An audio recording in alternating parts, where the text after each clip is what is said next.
Ryobi now makes floor-to-ceiling cleaning easier than ever with cordless cleaning tools powered by 18-volt ONE+ batteries. Whether it's a quick tidy-up or deep cleaning, our powerful and versatile tools make cleaning a breeze. Spend less time cleaning and more time enjoying your pristine home. And because one battery powers over 300 products, you have the power to do more. Visit ryobitools.com to learn more. Sold exclusively at the Home Depot. This is Cashing Out on VSiN, the Sports Betting Network.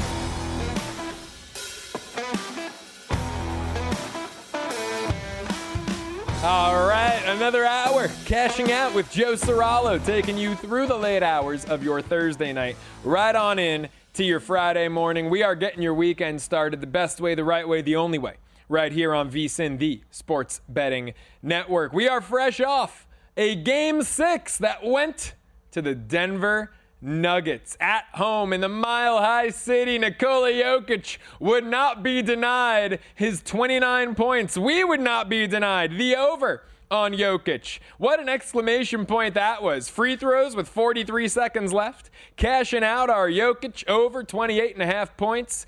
Putting the exclamation point on a 3-0 day. What's been a 15-3 week, we are rolling on a river, baby, and let's keep it moving now as we look ahead to this Game 7 Thunder Nuggets. It is a mid-afternoon special, little matinee action for the second straight Sunday, this time not in Denver, in OKC, and the Thunder are going to be laying 7.5. Opened 7.5, climbed up to 8. It is now back at 7.5 in favor of the Thunder. And I'll tell you what, I said it last Sunday after that Mother's Day snooze fest, and let's call it what it is, right?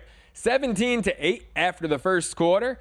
I mean, were they out in the club? Denver's nightlife scene's okay. It's not Atlanta. It's not South Beach. What were they doing Saturday night? That both teams, and obviously Denver got the brunt of it because they only put up 8 points, but OKC only putting up 17. That Sunday start was a snoozer between these two. I don't think Game 7 is going to be the same way. I think that these teams are going to come out swinging from the start, and I can't wait. I think 7.5 points is simply too many to lay with Oklahoma City. And a ton of people told you, lay the 5 with the Thunder Game 6. Lay 4.5, 5, 5.5. Whatever you got, lay it, lay it, lay it. And a ton of people told you that Game 6 was going to be reminiscent of Game 2. And people told you that Game 5 would be reminiscent of Game 2. And I've been the one here the entire time saying, don't sleep on Denver. If they're giving you points, take the points. And Game 5, I said to take the points, and Denver was up 9 with 10 minutes to go. And they blew it, and OKC went on a 31-15 run. And guess what? Denver still covered, and I said take the points. Game 6, I said take the points. I didn't have the onions. I didn't have the guts to go Nugs money line at plus $1.65. I said take the points, and ended up settling best bet on Joker over 28.5. Well, the Nuggets cover plus the 5 points. Jokic covers plus 28.5. And the Nuggets win outright plus $1.65 on the money line. Now, Game 7, I'm going to tell you I think Oklahoma City wins, but I think the Nuggets cover. I think that this is going to be a 48-minute bruiser. I think Denver, Joker, Murray and company are going to leave it all out there. And I ultimately believe they come up short. But I am fully standing by what I said last Sunday after that Game 4 on Mother's Day. Home team wins out. Everyone said OKC in 6. I mean, how cute are we going to get here, guys? You think the Nuggets were going to lose 3 in a row? In what world did people think that the Denver Nuggets were going to lose 3 in a row? Forget the Nuggets. Forget the team. In what world did people think Nikola Jokic was going to lose 3 in a row? Not a world I live in. That's for damn sure. This guy single-handedly wills this team to whatever success they enjoy. And look, Jamal Murray was great, and I believe, Jokic ended up leading the team with 29 points, but Murray was leading the way most of the game. He finishes with 25, couple of threes. First half was sensational, 8 boards, 7 dimes to go with it. But it's the Nikola Jokic show, and they are not going down with a 47-point loss again. You think that embarrassment sits well with that man? I mean, look, the guy doesn't even like celebrating his wins, right? Nikola Jokic is one of those rare breeds who despises losing more than he loves winning. The guy didn't want to go to the championship parade when they won it all a couple years ago. He said he wanted to go back to Serbia with his horses. I mean, he is a weird cat. He is a complex character, but he is the best basketball player right now on planet Earth. And this is not going to be a cakewalk Game 2 OKC victory. All right, that 47-point win came and went. There hasn't been another final score like it since, and there won't be. Not in this series. Maybe against Minnesota. Maybe the Thunder are due for 150-point win per round this postseason. It ain't happening in this series. I like the Nuggets plus 7.5. I do think the Thunder win. I'm not obviously going to lay a $3 money line because anything can happen. But I think too many people have been calling Joker tired and sleeping on Denver. By the way, I've been critical as well of the Nuggets' depth. How about Julian Strawther leading their bench players in points with 15 of them, 3 threes, 4 for 8 from the floor? I mean, the guy had 3 points the entire Clippers series, and it was garbage time, Game 7. He's done nothing this postseason, the Gonzaga alum. And he's got 15 in a crucial win or get to step in Game 6. I mean, Julian Strawther was great. Russ had some buckets down the stretch there. The Denver Nuggets with an overall sensational performance, especially considering they went up 30-20 in the first quarter.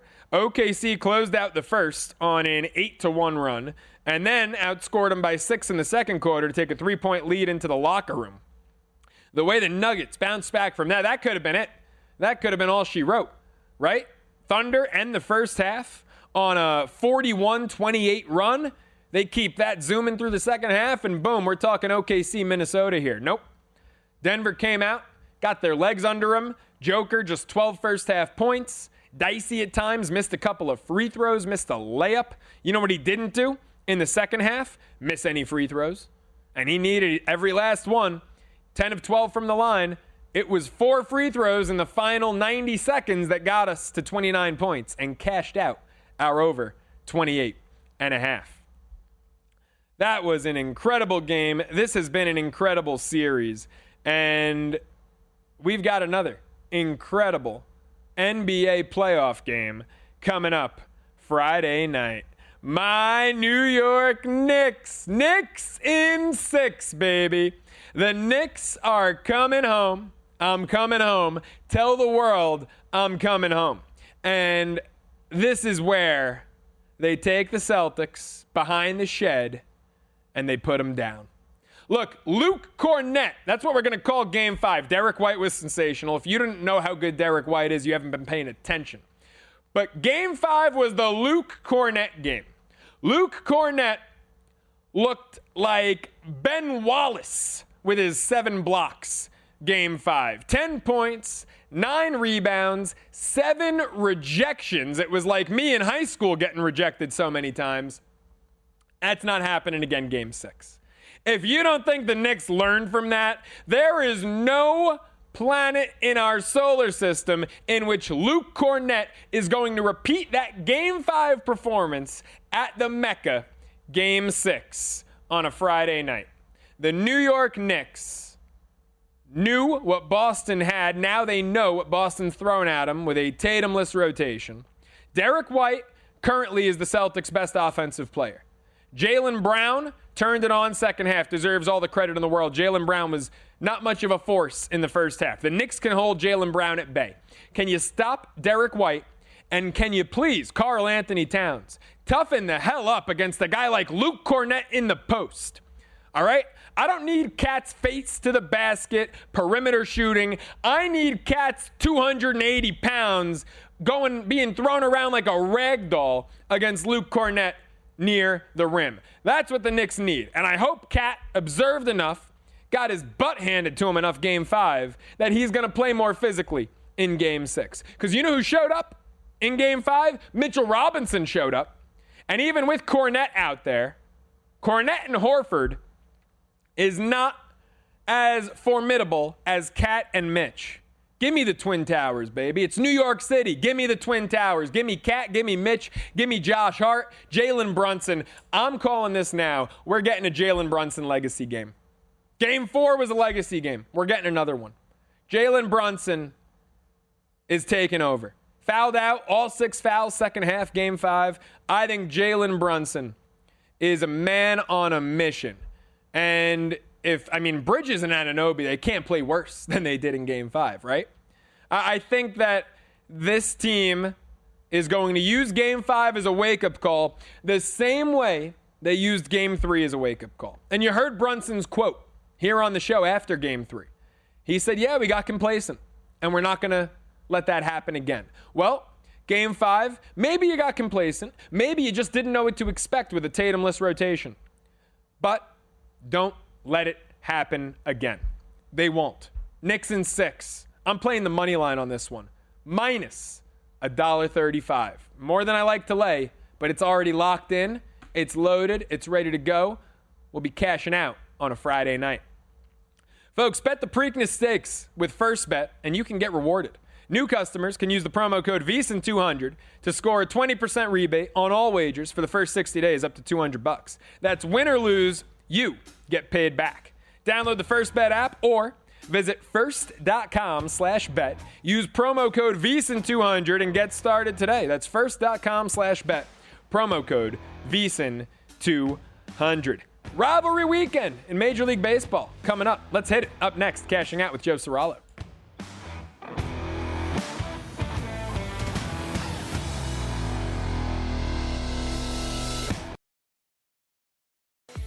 Unplug your cleaning routine with the Ryobi 18-volt ONE+ cordless cleaning lineup.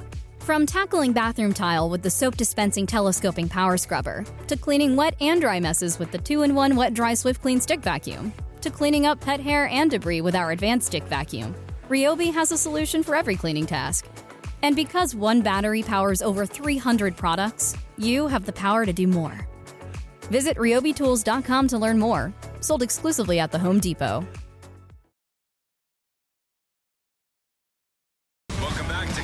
Out here on VSiN, the Sports Betting Network.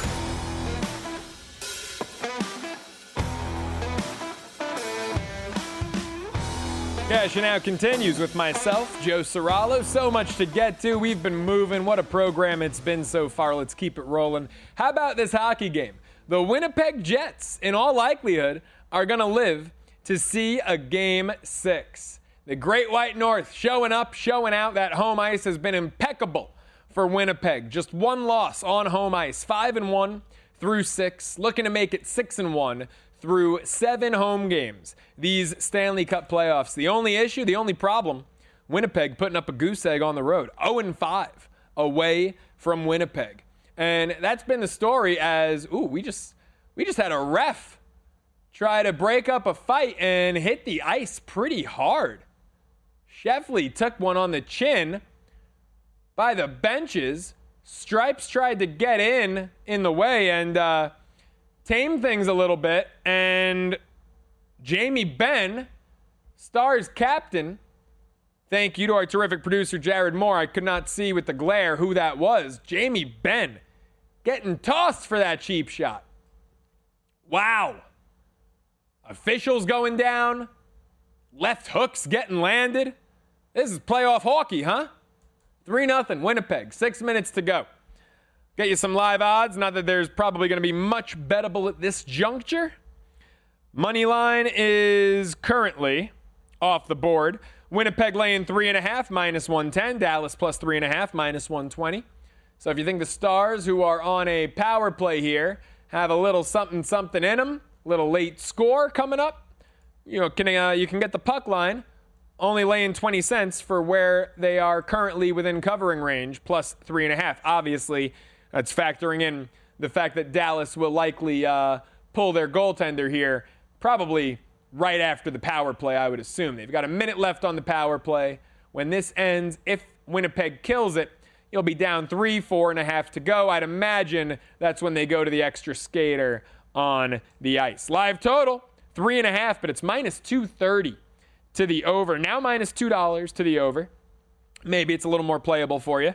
If you think we get one more score, final 5 minutes, minus 200 to the over, plus $1.50 to the under on 3.5. So we'll keep you updated there if there's a late score in terms of puck lines, in terms of totals. But 3-0 Winnipeg, and it smells like we're going to Dallas for a Game 6 on Saturday. I love playoff hockey. Stanley Cup playoffs have been absolutely amazing. The NBA playoffs, I would say, are finally catching up. I mean, there's no doubt. I think if you're neutral, if you're objective, if you're Switzerland, I don't think there's any doubt that the Stanley Cup playoffs have been better, have been more exciting. But, I mean, this Knicks-Celtics series with all the comebacks and this Nuggets-Thunder series going to 7, the NBA playoffs are heating up. So buckle up, because things are getting real good. Rivalry weekend, the inaugural edition of it in Major League Baseball, is coming up, and I am so excited for this. Look, as a baseball fan and a baseball, I guess you could call me a purist to an extent. I mean, I kind of live in this, rough in between. I like innovation. I think, some things have gotten out of hand. I hated the Ghost Runner at first. Now I'm okay with it regular season because we don't need 20-inning games at the end of the day. But I'll tell you, from a purist perspective, what I loved was the kickoff to rivalry weekend, which happened Thursday night. We got a 4-game set, Rangers-Astros, and I can't get enough of an old school pitching duel. Hunter Brown, Jacob deGrom. How often in the year 2025 do we get 2 starting pitchers going 8 innings opposite one another in the same game? I mean, that's extinct. That's like seeing a unicorn out in the wild, right? I think you got a better chance of taking a vacation to Scotland, playing golf with Mad Dog at Prince Andrews, and running into the Loch Ness Monster than you do of seeing 2 starting pitchers in the same game go 8+. What is this, Seaver and Gibson in the 60s? No, it's Jacob deGrom and Hunter Brown. And this game was phenomenal. I was locked in. I watched this game in its entirety. And when I say its entirety, I mean 2 hours. And this, I think, is also, frankly, great for the game. To have a 2-hour pitching duel. There's no reason a 1-0 game should be 3.5 hours. Your official time on this game, 2 hours and 1 minute. And some people might say, well, if I'm going through all the trouble of going to the park and traffic, I want to be there for 3 hours. I get it. But do you want to be there for 3 hours and see no scoring? Right? This game was moving. I mean, I was watching this entire game, right? Took my phone to the gym with me, got my workout in first 3-4 innings, and I'm like, oh my God. At the halfway part, an hour had passed by. It was brilliant. Hunter Brown was sensational. Jacob deGrom looked vintage. 8 innings, 5 hits for deGrom, 1 walk, 7 Ks. 96 pitches. By the way, both guys who went 8 innings did it in under 100 pitches. Hunter Brown, even more economical. 8 innings, 3 hits, 1 earned, 9 Ks. The lone run for Texas, a solo, Oppo homer, Jake Berger. Got Brown again. He's gotten him before. Brown actually, I thought, pitched better than deGrom. If we're being honest here, and I'm not trying to take away anything from deGrom's performance, Evan Carter made a shoestring catch that had a 5% catch probability. Adolis Garcia made 2 tremendous catches in right field. deGrom had to navigate more base runners, 6 of them, versus Brown only allowing 3 hits and no walks. Hunter Brown actually outpitched Jacob deGrom in this game. His ERA, Brown, despite the loss, goes down to 1.43. I mean, this is why wins and losses don't matter to me, folks. Hunter Brown, I thought, was the better pitcher. Hunter Brown, I believe, actually helped his Cy Young Award case in this losing effort. 9 strikeouts for the 5th straight game. We gave out over 6.5. It was minus 110 yesterday on the program. It closed plus $1.15. all the money was on Hunter Brown to go under 6.5 Ks. A guy who had gone 4 straight games with 9 strikeouts. Make it 5 now. And look, the logic last night, let's call it what it is. I was spot on. I said they're going 6.5 because Texas doesn't strike out a lot. Because Texas ranks 7th in terms of fewest Ks per game as a lineup. Well, Kansas City ranks 2nd. Toronto ranks 3rd. And Brown got him each 9 times during this 4-game streak. He had to go up against the Royals and the Blue Jays in his last 4 starts. Struck him out both 9 times. So Texas, who strikes out at a slightly higher clip than those 2 teams, coming in here, their lineup's fairly anemic, and the number was 6.5 again, and there's just no world on God's green earth where I'm not taking the over. Hunter Brown, 6.5 Ks. Keep giving me 6.5 because we've hit it at plus money before. We hit it plus $1.30. That was what? I want to say Saturday, May 3rd. Boom. Saturday, May 3rd. Hunter Brown over 6.5 Ks plus $1.30 we hit. Plus $1.15 here. I mean, keep giving me these Hunter Brown low K totals. Keep giving me, by the way, I stayed away from the earned runs. I played the under in this game. I stayed away from earned runs because, 1.5 earned runs at minus 105. It's just such a low number. And we did it with Rangers pitcher Tyler Mahle against the Rockies, but that was the Rockies. I mean, Hunter Brown could have gone 8 innings allowed too. That would have been considered a gem, and it would have lost your bet. Well, he gets there, under 1.5 earned. And we hit the under 7.5. Because like I had said yesterday, Jacob deGrom, 5 straight where opponents scored 4 or fewer. Hunter Brown had tossed shutouts in 3 of his last 5. I mean, these 2 pitchers. Jacob deGrom is finally settling in. His ERA in his last 5 starts coming into this one was 1.9. Now, 8 innings of shutout ball. deGrom looks healthy. He looks settled. I mean, when this guy's healthy, it is just so good for baseball, right? Improves to 4-1. The ERA, 2.29, 53 strikeouts, a sub-1 whip for the 36, soon to be 37-year-old. Same birthday. He'll be 37 on June the 19th. I'll be 27. Man, first 8-inning performance since April 23rd, 2021. Can we please, I'm asking the baseball gods, can we please get a full year of healthy Jacob deGrom? I'll tell you what, I think we might see a little more offense on Friday in this game, and I think it might be one-sided. Michaela Bennett came on the show half hour ago, gave out Rangers run line. It's plus money, minus 1.5. Now, I don't like that they're the home team. You know my run line rule with home teams. Maybe I'll look to take Texas to not bat in the bottom of the 9th because Lance McCullers looked dreadful in his first start back from injury. And it's a small sample size. I don't want to crucify him for it. But on the other side, Nathan Eovaldi is getting run out there for Texas.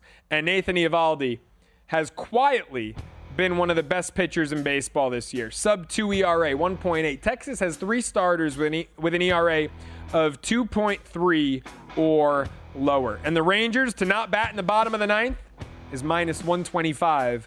That might be a best bet as we kick off rivalry weekend in Major League Baseball.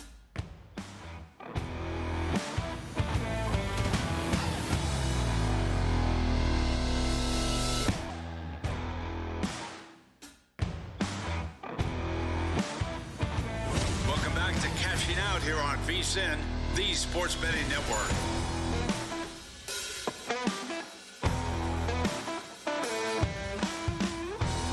Cashing Out with Joe Ceraulo, moving on.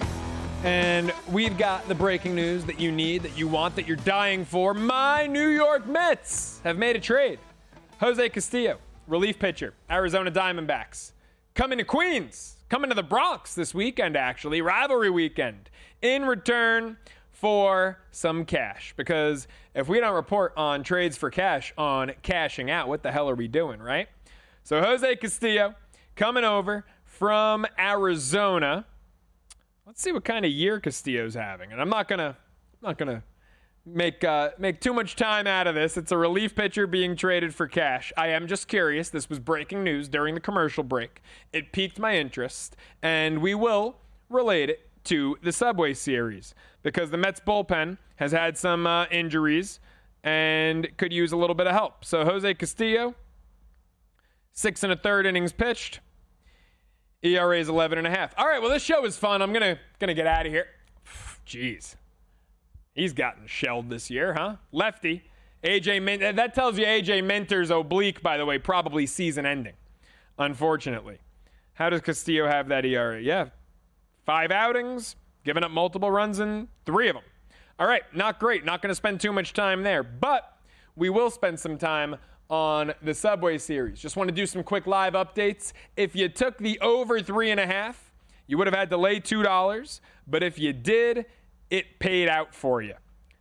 An empty netter, Winnipeg, 4-0 over the Dallas Stars. That game, want to make sure it's not. Yep, that game has gone final at the commercial break. Winnipeg 4, Dallas nada.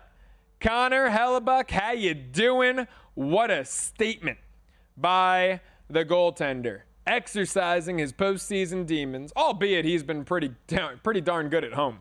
I mean, the Winnipeg Jets at home are, 6-1 in 7 home contests. Problem is, on the road, they are 0-5. Can Hellebuck now duplicate this performance? Can he go down to Dallas and keep his team's season alive? Bring him to a Game 7 in the Great White North? Had 22 saves, 7 saves on power play shots. Pretty impressive there. As Dallas got a late power play before they pulled the goaltender, enabling the Jets to get that empty netter. And Winnipeg, 3 goals in the 3rd period. Nikolaj Ehlers with 2 of them, a power play and the empty netter. 2 of Winnipeg's, both of their goals that weren't empty netters in the 3rd period. They're both coming on the power play. So really good power play special teams action for the Jets down the stretch as they close out a 4-0 home win against the Dallas Stars. Only game in action still, the LA Dodgers absolutely laying a licking on the Athletics. Bottom of the 8th. Dodgers have first and second, none out. They're already up 16-2. Live total, 20.5. Run line was 12.5 earlier. If you laid it with the Dodgers at even money, probably going to cash out, right? 12.5. They got to win by 13. They're up 14 right now. So you even have a run to play with if you took that number. It's now, and they got another 17-2 Dodgers. Is this Kim with a hit? I mean, who's pitching for the Athletics? They've got a position player in right now, tossing the ball, do the A's. And this game is just an embarrassment. The Dodgers absolutely laying a licking on them. Was intended to be a bullpen game. They've only had to use 3 pitchers thus far. Matt Sauer gave them 4 innings, 2-run ball, 68 pitches. Anthony Banda came in for an inning of relief, a shutout inning, and then Wrobleski, who's gotten some starts, 3 scoreless innings to close out here. The LA Dodgers, 17 runs. My goodness. This is called stat padding, folks. I guess they're returning the favor after losing the opener to the series, 11-1 to these Athletics. All right, let's go Subway Series here. Mets, Yankees, Friday night lights in the Bronx. Oh, man, am I jazzed up for this game. I am in full don't talk to me mode Friday night. You folks know the schedule. I'm with you. Sunday nights, Monday mornings through Thursday nights, Friday mornings. Friday is my Saturday. Don't talk to me. Don't text, don't call, don't DM, don't message me on Hinge, none of it. Because I am going to be so locked in to a split screen of Mets, Yankees, Knicks, Celtics that I just want to forget every last one of you exists on Friday for about a 4-hour stretch. If you see me out after the games, come say hi. During the games, the phone's on, do not disturb. I think the Mets have tremendous value in this game. Plus $1.25 on the money line. Are you kidding me? I mean, Look, I know the Yankees have been good at home. I know that the trend in Major League Baseball this year has been home teams, right? Stanley Cup playoffs, Major League Baseball, give me the home team. NBA playoffs, give me the road team. But the Mets last year, don't forget what they did in this Subway Series. I believe, if I'm not mistaken, 2 seasons in a row, the Mets have won the Subway Series. Tyler McGill on the bump for your Metsies, as Keith calls them. And Tyler McGill has pretty terrific numbers against current Yankees hitters. We'll pull them up here to be exact momentarily. But current Yankee hitters against McGill, 16 at-bats, so it is a small sample size we're referring to here. Likely one start we're referring to. 2 for 16. I mean, Bellinger, who was not a Yankee in the past, 1 for 2 against him. Goldie, 1 for 5. So, actually, the returning Yankees are 0 for 7. LeMahieu, Judge, and Grisham don't have a hit. Aaron Judge doesn't have a hit against Tyler McGill.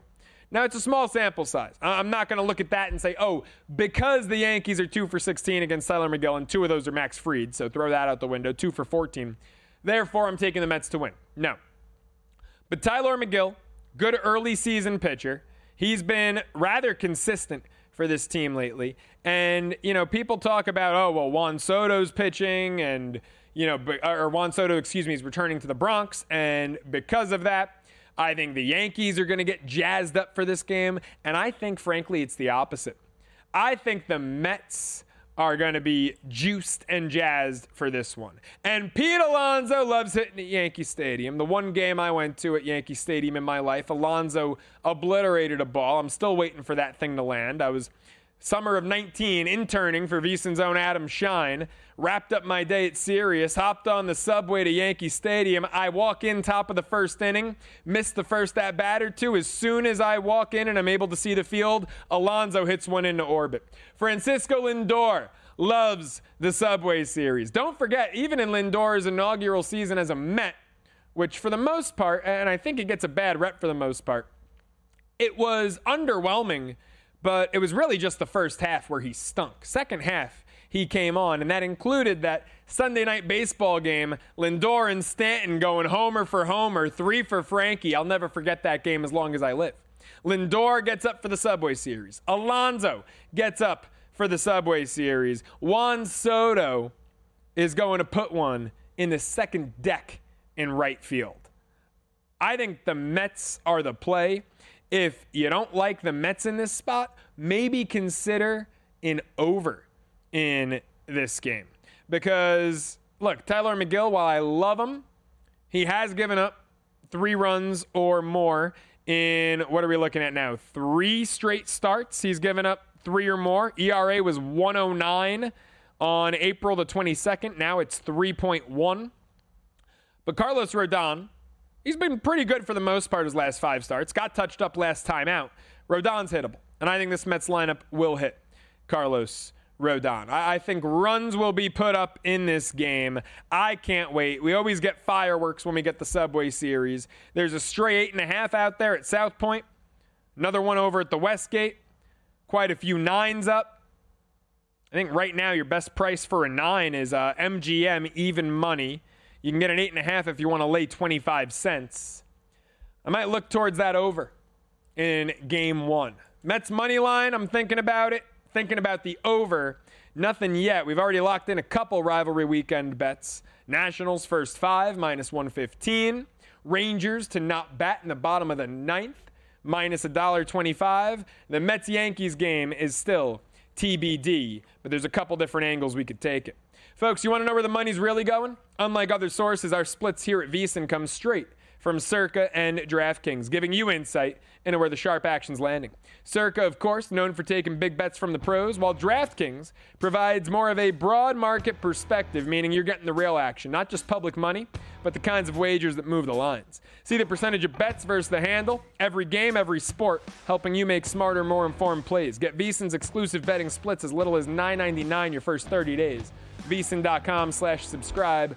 More rivalry weekend bets. MLB expert Greg Peterson on the other side. It's Cashing Out with Joe Ceraulo.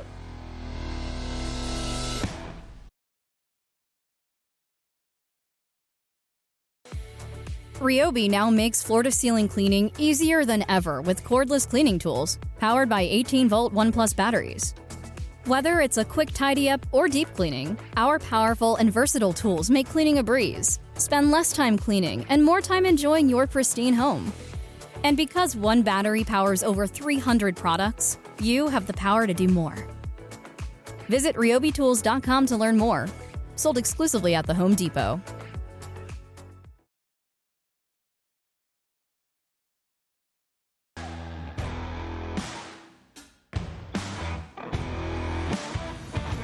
Welcome back to Cashing Out here on VSiN, the Sports Betting Network.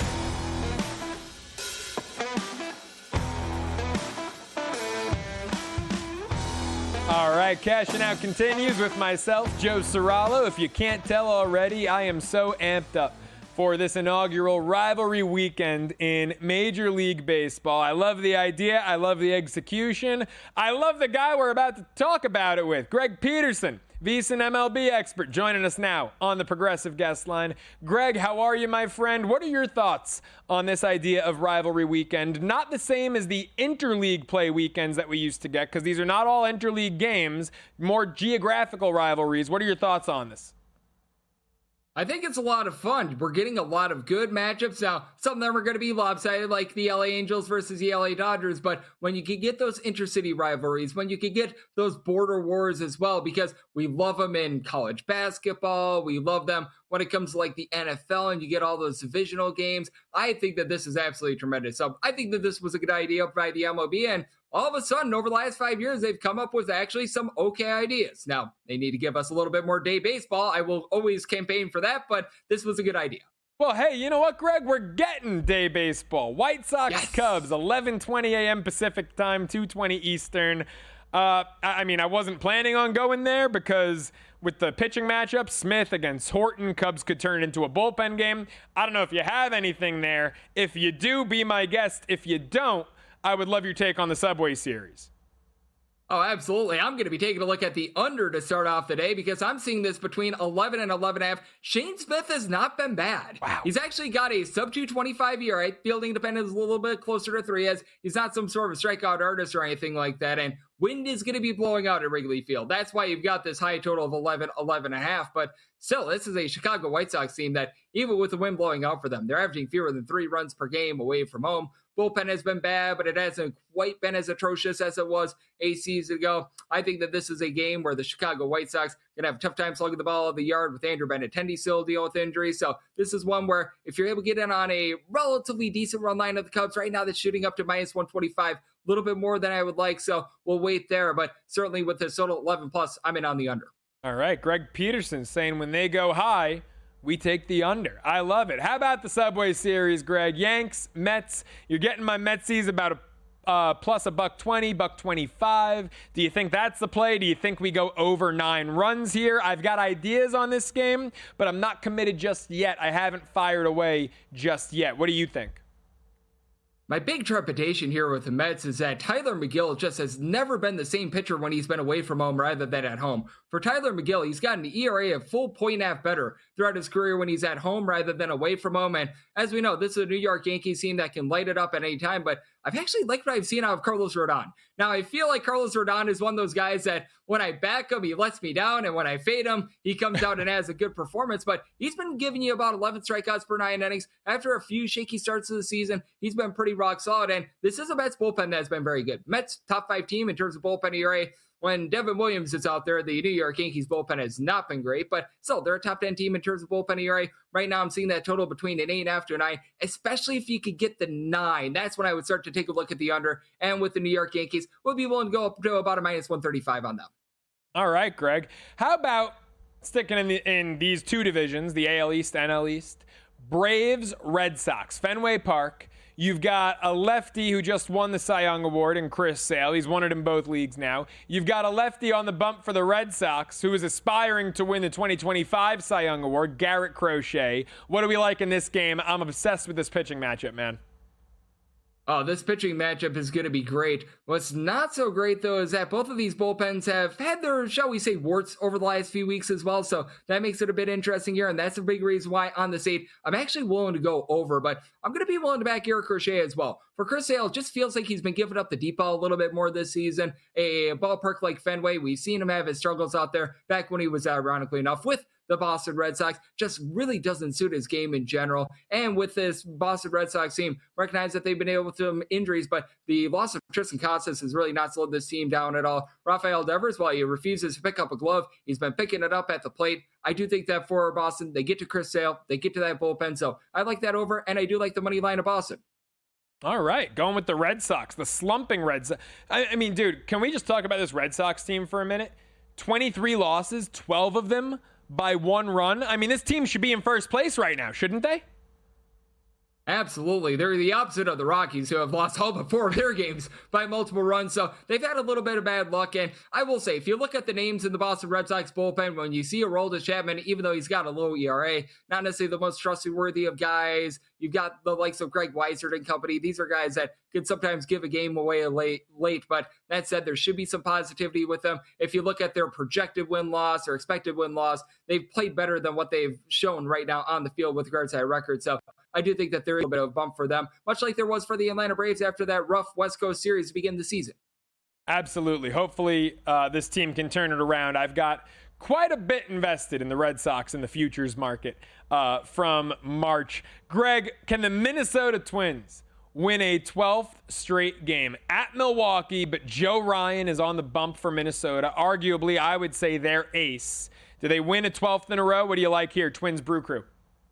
I'm going to go with the Brewers here to stop the win streak, as you're getting the Brewers right around about even money, minus 102. Chad Pratcher, keep in mind, if you followed AAA baseball, he went something like 15-1 for the Nashville Sounds last season, and he's been able to do it here as a starter. As a starter, this excludes the long relief appearance he had against the New York Yankees to begin the season. Sub-3 ERA, not necessarily some guy that's going to blow you away. He's only getting about 7.5, 8 strikeouts per 9 innings, but I also believe that there's positivity for this Brewers bullpen. They've been in the bottom half of the big leagues in terms of ERA, but last year they led the National League in terms of bullpen ERA. They brought back darn near everyone with Abner Uribe coming back in, and for the Minnesota Twins, they've been beneficiaries, let's call it what it is, of their schedule. The Baltimore Orioles have really been slumping. I'm pretty sure that they had a few games against the Chicago White Sox in there as well. And for Joe Ryan, he just gives up a lot of hard contact away from home. For his career, north of 1.6 home runs per 9 innings when he's away from home, 4.05 ERA. So I love Joe Ryan at home, not so much on the road. So I'm going to be taking the Brewers. All right, Greg, is there any way to bet the Colorado Rockies and the Arizona Diamondbacks? Corbin Burns is on the bump. He has certainly gotten his act together. ERA back below 3. Going up against this Palmquist kid making his debut for the Rockies. Arizona's a $4 favorite. Now, always stay the hell away from a $4 favorite in baseball. But is there a way to go over in this one? A team total, a Burns prop? Is there any way to bet this in your estimation? I am going to be taking a shot on the under, and that's just a big giant fade of the Colorado Rockies offense, averaging 2.2 runs per game away from home, hitting below the Mendoza line of 200. If it wasn't for Hunter Goodman having 5 road home runs thus far this season, they'd be averaging less than a third of a home run per game away from home. Like, my goodness, this team stinks a high noon. They can't bat away from Coors Field to save their lives. And even at Coors Field, they can't bat. So that is what I'm going to be taking a look at, because the Rockies have hit right around about 60% of their games the under thus far this season. And that's where I think that you can find some value on the Rockies, because I'm right there with you. You don't want to be laying minus $4. Heck, the run line is getting to like minus 190. Where you're at Circa, you have to go minus 2.5 runs, and you're laying minus 120 with laying 2.5 runs with the home team. That's how bad this Rockies team is. So I'm going to be looking at a lot of unders moving forward. Hope that the Colorado Rockies, who have been not dead last in terms of open ERA, do just enough to be able to hold in there, give up like 6 runs while they score their typical 1-2. Yeah, crazy thing is, Greg, Arizona could win this one 11-0 on Friday night. A's Giants. The A's just got worked by the Dodgers, 19-2. JP Sears has been fantastic this year. Logan Webb always is. What are we looking at here at the Bay Area, Battle by the Bay? Yeah, I like the spidey sense here of Logan Webb. Getting him right around minus 170, minus 180. Guy is just an absolute baller at home. Sub 270 ERA for his career in San Francisco, giving up 0.4 home runs per 9 innings. This is a Giants team that's going to be a little bit more rested up than an Athletics team that you mentioned it. They just got completely worked here on Thursday. Now, the good news is they didn't have to use up a lot of those trustworthy bullpen pieces, but JP Sears, even though he's been better this year, he's still not getting a lot of swings and misses, is a little bit prone to giving up the deep ball as well. I do think that with the San Francisco Giants, a little bit more value on the run line, but I also do like this total over because I do think that Sears is going to be giving up a few runs, and for the A's, bottom 5 team in terms of bullpen ERA as well. So I think that the Giants move the line, get the over, and I think that Logan Webb gets the job done. Greg, final 45 seconds. I need your thoughts on the Astros-Rangers game. McCullers got lit up in his first start back. Eovaldi's been nothing shy of sensational. What say you about this one? I needed an offer that I couldn't refuse on the Astros, and north of plus 160 was an offer that I could not refuse because even if McCullers gives up runs, they're not going to let him go too far in this start. He's only went a combined 7 innings, and the Astros are a top 3 team in terms of bullpen area with Brian King, Brian Abreu, all those guys, and they got rest because Hunter Brown went so deep into this game. So I'm going to be taking a look at that under, and I do like the Astros on that big plus number. Yeah, Hunter Brown, complete game and a loss. What a rarity in Major League Baseball today. Greg, as always, my friend, fantastic stuff. Really appreciate the time. Thanks so much for hopping on. Always appreciate you, Joe. Thank you so much. Make sure you follow him on Twitter at @GUnit_81. VSiN resident MLB expert Greg Peterson. And make sure you have a VSiN Pro subscription so you can check out his daily MLB write-ups. A new hour of Cashing Out with Joe Ceraulo awaits on the other side.